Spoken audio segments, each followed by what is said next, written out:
How do I talk to my spouse about his or her hygiene? How do I tell my spouse that he or she needs to smell good or look good? The fact that you are really concerned about your spouse's hygiene means that you want the best for your spouse and you want to grow your relationship.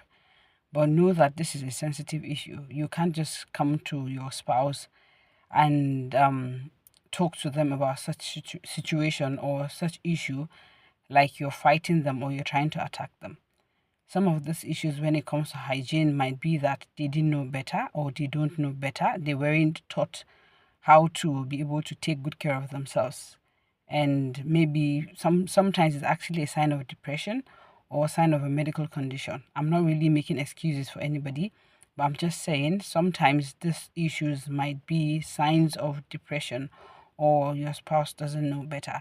So if you're coming to your spouse to address issues like this, please, there's a way to go about it without attacking them. It's not what you say, it's actually how you say what you say. So if you're coming to your spouse to talk to them about their hygiene, why would you want them to improve on their hygiene? Is it because of you or because of them?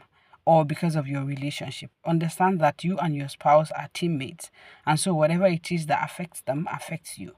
And so if you're coming to talk to them, you should come and talk to them in a way that wouldn't make them feel bad about themselves, because this is already a situation that might affect your relationship, and maybe they know but they don't know how to go about it, or they don't know how to seek help or what to do.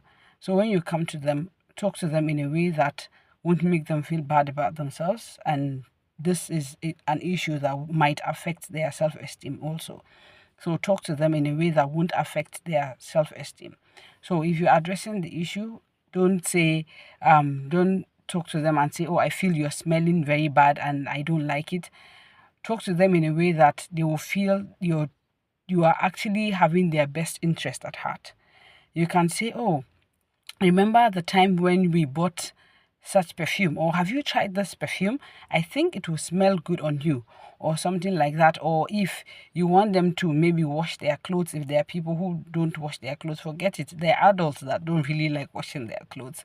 If you want them to learn to wash their clothes or to put them in the right place to be more organized, you can say to them, remember, maybe there was a time they were organized or something. You can ask them, remember the time we washed our clothes together and ironed them and organized them and all of that?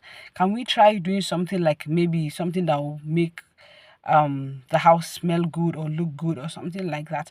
But don't come attacking them. So also consider the timing and the setting.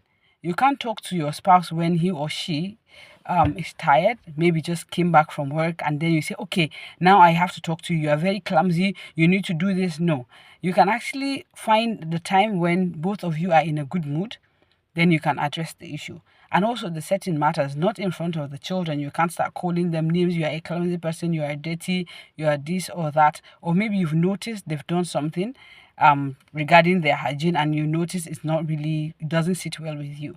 You can wait when the children are not there or when they are not visitors. You can then talk to them about it. You should be considerate about the timing and also the setting.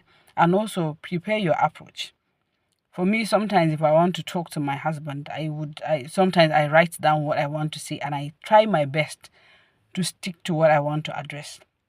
So plan what you want to say ahead of time. Write down what you want to say, stick to the issue at hand. Don't bring something that has happened 10 years ago or 5 years ago that you did not address. Address the issue at hand. You're talking about the hygiene, so stick to the issue, which is the hygiene. And also appreciate the fact that they are with you, and don't make them look like they're a burden to you. And also be empathetic. Like I've mentioned, this person might not be aware of how this hygiene issue is affecting your relationship or is affecting you. So be empathetic about the situation. Recognize that your spouse may have different standards for cleanliness and might be unaware of the problem. Maybe your spouse doesn't know that this hygiene issue is affecting your relationship. So be empathetic about it, and then the way your tone and how you talk to them about it also. And also consider the underlying issues. Poor hygiene can sometimes be a symptom of depression, like I mentioned, or other medical conditions. So understand that maybe there are underlying issues. Maybe your spouse is depressed, so you might that is why you need to be considerate about how you talk to them about it.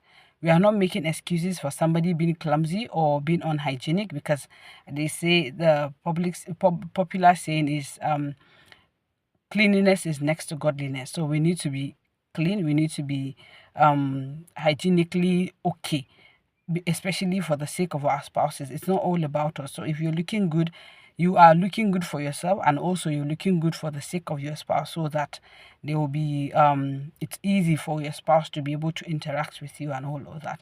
And also you use the I statement. For example, focus on how the situation is affecting your relationship. Instead of saying you have bad odor, you can say I feel uncomfortable when, then you can state the issue.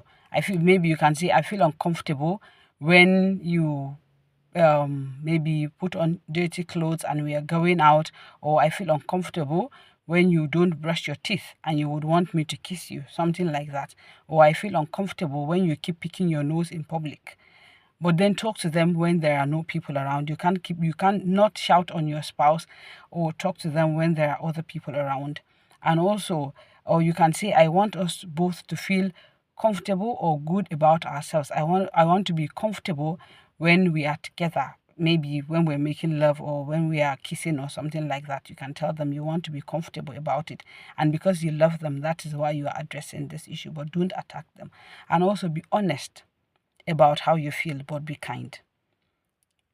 So one of the issues that actually affects our marriages is us sweeping things under the carpet.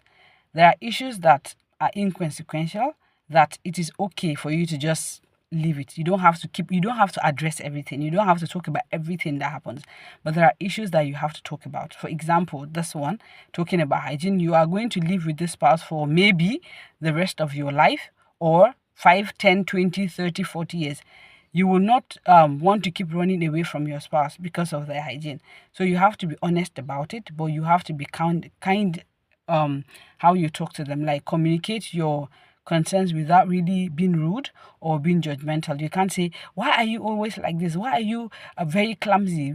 Children, you can, maybe you say, even little children know how to tidy up and take good care of yourself, how themselves. How come you are an adult, you can't take care of yourself? You can't do that. That is not being kind, and that is not you wanting the best for your spouse. And also, you can suggest solutions together. Make it a team effort to find solutions to the problem. If you want your spouse to be more tidy, you can say, oh, today it's Saturday, or tomorrow is Saturday, can we tidy the house together? Can we do spring cleaning or sanitation together? Or can we do our washing together? Or provide a laundry basket where both of you put your laundry clothes together, and when it is time to do the washing, you can be in charge of taking the clothes to the washing machine, or both of you can sit down and do the washing together. And you can have fun while you're doing it. Just you wash, your spouse is washing at the same time, folding the clothes, hanging the clothes, so that it will be a team effort. So your spouse won't feel like you're being judgmental or you're looking down on him or her. And also suggest, if we're talking about maybe dental issues here, you can suggest to your spouse to see a dentist, or you can go together to the shopping mall or to the supermarket to buy body cologne. You can decide to buy perfumes for each other. So instead of being judgmental and say, go buy a perfume, you're smelling badly, or stuff like that, you can just go. On a normal day, you're supposed to shower your spouse with presents. You don't have to wait for their birthdays or Christmas or Valentine, actually. So you can just go get them some nice smelling perfume, good ones, expensive ones that would last on their body. You get them, and then you help them to just remind them to apply the perfume on their body, and to apply the perfume when they are going out. And also, you can express, by when you're being kind, you can express how the issue is affecting you or impacting you. Like, explain that the hygiene issue is actually affecting your intimacy. Maybe you don't feel like you want to kiss them because of the hygiene issue, or you find it very difficult to maybe give them a hug because maybe they don't smell good, or there's a problem around their hygiene. So be kind, be honest, but then tell them how the issue is really affecting your relationship by saying, I feel disconnected when we are intimate because I am focused on the smell. So you're focused on the smell instead of you focusing on your intimate moment. And also avoid ultimatums. Your spouse is not your child. Your spouse is not your servant. Your spouse is not just a random stranger you see. And you are not your spouse's mother, you're not your husband's mother, you're not your wife's mother or father. You can't give them ultimatum. Even your parents, our parents don't normally give us ultimatum. So your spouse is your partner, is your teammate. You cannot give your spouse ultimatum. So you can't say to them, if you don't change, I'm going to leave, or if you don't stop being untidy or unhealthy, I'm going to leave the relationship, or no more kissing, no more intimate moments or stuff like that. You can't do that. You can't give your spouse ultimatum. So be kind. Whatever it is you're doing, remember you chose this person, right? So the choice is an expression of the chooser. If your spouse is clumsy or untidy, you chose this person. So remember, you chose this person despite the way he or she is. So be kind to them, but do not give them ultimatum. So whatever it is, you have to do the work together. You have to work on each other and help each other grow. And so don't demand that if they don't change, you're going to leave the relationship or no more intimate moments, because that will be some sort of punishment. So after your conversation, you can offer the support, like I mentioned. You can do the washing together, tidy the house together, go see a dentist. You can decide to say, okay, we are going for a monthly checkup, or every 3 months we're going to see a dentist. We're going to clean the house together, do the washing together, and stuff like that. Even better, if you can afford a washing machine, why not? Get a washing machine, and then daily or every 2 days you can decide to do your washing. You can be in charge of putting the washing in the washing machine, and your spouse can fold them when they are ready. You are team, so it doesn't matter who does the washing, who does the folding. It's not a big deal. You got married to this person because you love each other, so it doesn't matter who does the washing or who does what. You guys are you are teammates. And so you can offer support and find a way of seeing a doctor if the issue is a medical condition, and also reinforce positive changes. If your spouse is trying to make amends and trying to come up and trying to improve, you can affirm what he or she is doing and appreciate their effort. They are not kids. Yeah, some people might say he's not a child. Why should I appreciate them for doing what they are doing? But he's a human being. She is a human being. We have to treat each other with kindness, no matter how old we are, no matter what you think about your spouse. This person is your spouse. You chose them. You are still with them. And so you have to treat them with kindness. You don't have a choice. If you're still there with them, you have to treat them with kindness. Be grateful for every improvement they are making and how far they are trying to grow. And also be patient. Be patient with them. No matter how old we are, we all need people to be patient with us. So if you want people to be patient with you, if you want your spouse to be patient with you, you should be patient with your spouse. It's not in as much as we want to see the growth immediately, we want to see them change immediately. We have to be patient. We have to be patient while they take the baby step. Yeah, we need to spur each other. We need to push each other to be all that we're supposed to be and do what we are supposed to do. But we have to be patient with one another. We have to be understand that this is a sensitive topic. This is a sensitive issue, hygiene. When it comes to hygiene, or when it comes to the matter of our bodies, it is a sensitive issue. So we have to be kind.